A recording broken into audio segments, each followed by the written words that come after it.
We went to Grossinger's every year, and I loved Grossinger's. It's a cherished memory, and I'm so grateful that I'm old enough that I got to experience it, because there's nothing like it.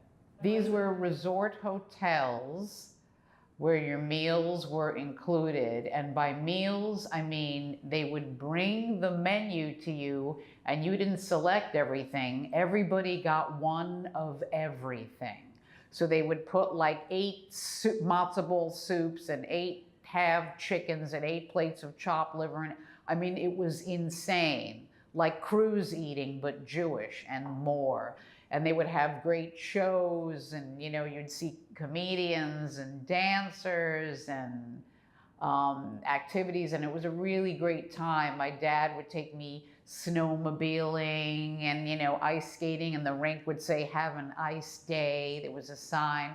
There was a tumbler, kind of like a cross between a clown and a comic to keep the guests amused, and it was Lou Goldstein, and he'd play funny games of Simon Says in the lobby. I mean, it was just so special. There was a hallway that I was fascinated with as a child, and it was a hallway full of stars, and it was black and white photographs of all the people who had performed at Grossinger's. And I remember one of Diane Carroll singing, and I was fascinated. I used to just stand with drool coming out of my mouth looking at the photograph of Diane Carroll. Loved it.